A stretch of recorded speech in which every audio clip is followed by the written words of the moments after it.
त गाइस हाम्रो काम सुरु भइसकेको छ। आज चाहिँ हाम्रो ड्युटी दुईटा साला हामी 2 साला भेनाको मात्रै परेको छ। हिँडिरहेको छौँ।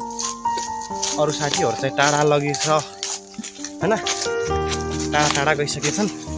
आज चाहिँ हामी 2 साला भेनाको ड्युटी परिरहेको छ आमको फुल लाउनेमा।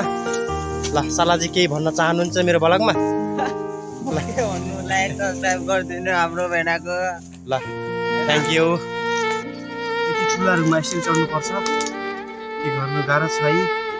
ल हाम्रो सालाजी यस्तै चढिरहन्, म पनि चढेकै छु तर हल्का फलतिर छु। उहाँ चाहिँ हल्का माथितिर जान लाग्नु भएको छ। माथि त्यो टुप्पासम्म पुग्नुपर्छ,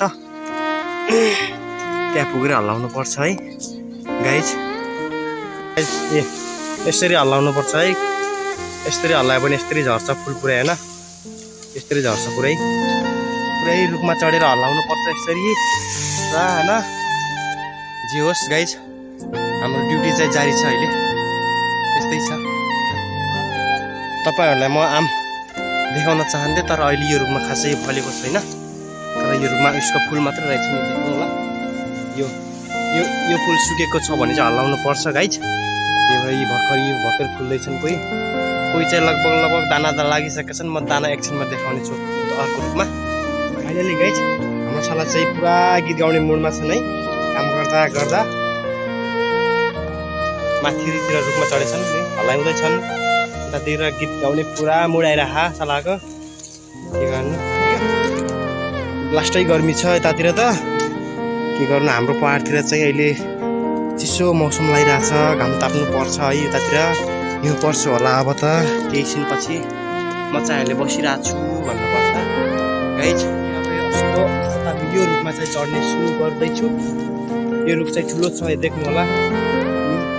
माथि टुप्पा पुग्नुपर्छ, यसको फुल हलाउनु पर्छ हजुर गाइज। म चाहिँ गएँ है त, लेट्स गो। म चाहिँ टपमा पुगेँ है त। रुखमा चढेर पनि धेरै तलदेखि माथि टपमा आइसकेँ। हेर्नुहोस् यो फुल छ आमको, सबै सुकिसकेका छन्। यसलाई हल्लाएर चाहिँ खसाल्नु पर्ने छ। ल म चाहिँ टपमा छु अहिलेलाई। हेर्नुहोस् यस समातेर हल्लायो भने यस्तो पोर खस्छ पुरै शरीरभरि होइन। त्यही भएर यस्तो छ टोपीको हालत। यस्तो अहिले त धेरै कम छ, एकछिनमा धेरै खस्छ यस टोपीमा, धेरै टाँसिन्छ पुरै होइन। सानो लागिरहेको छ